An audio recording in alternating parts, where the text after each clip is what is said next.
We had several other people in the country, even among the Jews, the Zionists particularly, who were against anything that was to be done if they couldn't have the whole of Palestine and everything handed to them on a silver plate so they wouldn't have to do anything. It couldn't be done. We had to take it in small doses.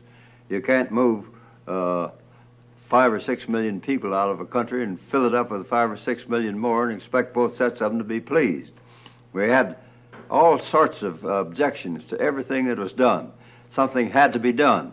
We went ahead and done it and had it done, and now it's working out. Eventually, I think we'll have them all satisfied, but it's going to take a great deal of time yet to get the job done. Could you tell us that they were worried about war with the Arabs? I also antagonized a lot of people by recognizing the state of Israel as soon as it was formed. 1949. But don't think that decision to recognize Israel was an easy one. I had to make a compromise with the Arabs and divide Palestine. The Jews wanted to chase all the Arabs into the Tigris and Euphrates River, and the Arabs wanted to chase all the Jews into the Red Sea. And what I was trying to do was to find a homeland for the Jews and still be just with the Arabs.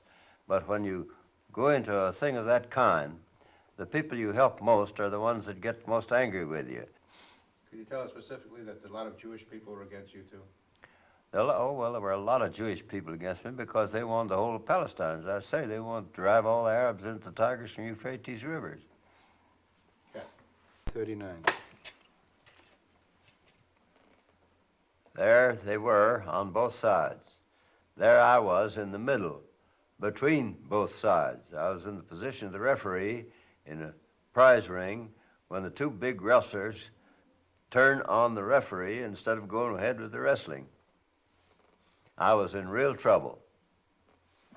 Okay. Take one.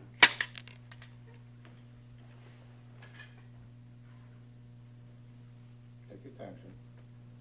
But there was an immediate need. Those displaced persons had to have a place to live, and it was up to us to find it. Find them a place where they could live decently, where they could have things to eat and things to wear that they needed. All right. Could I get that with a stronger voice, sir? Okay. I'll try my best. I didn't know I was getting weak in the neck. I knew it was weaker a little further up.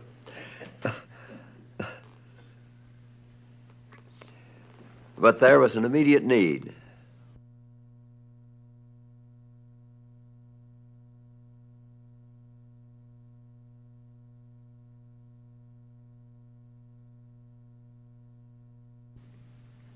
Okay.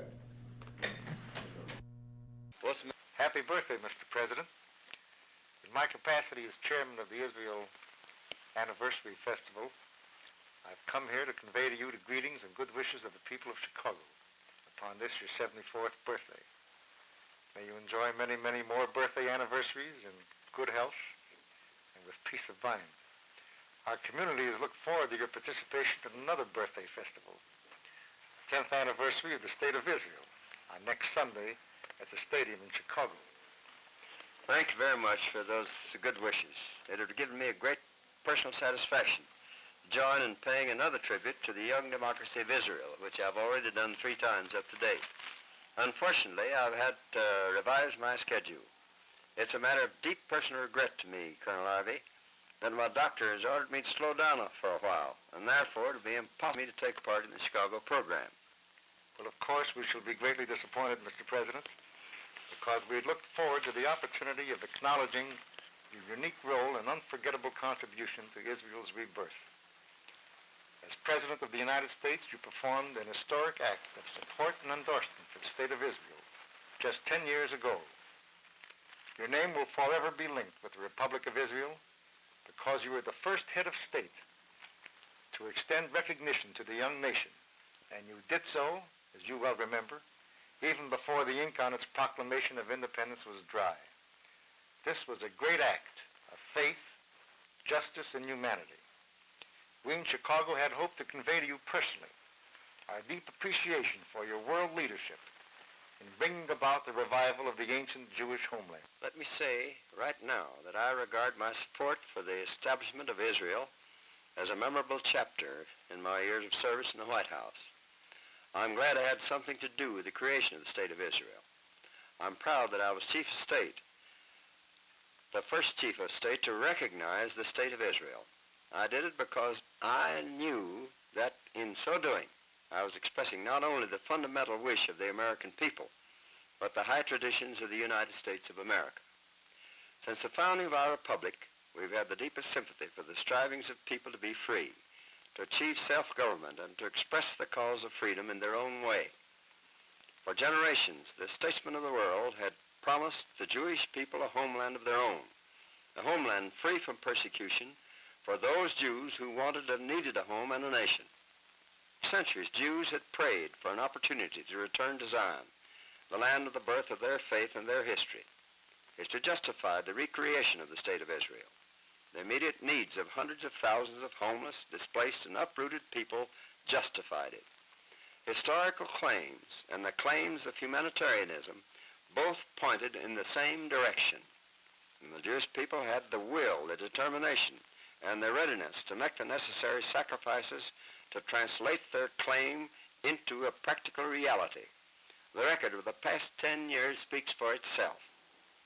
What has been accomplished in Israel can be extended to the entire Middle East region if the United States acts promptly. First of all, there must be a clear statement of our position as to the basis for an Arab-Israeli peace.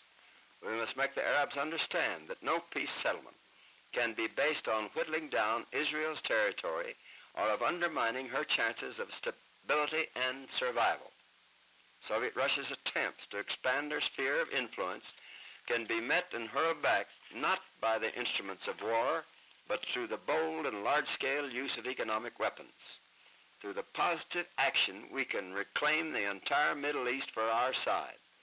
We must move quickly to solve the economic problems of the Arab states and of Israel.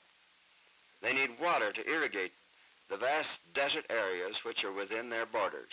They need capital. Some of them need manpower. All of this is available in the Middle East if they'll work together and make the best possible use of their resources through the modern planning and water development techniques. I'm sure that capital loans could be made available and should be made available for the proper development of these resources. The Israel Bond Drive is a good example of how investment funds can be channeled into economic development. We can help, we're going to help, to make the next 10 years of Israel history even more brilliant and full of achievement than the past.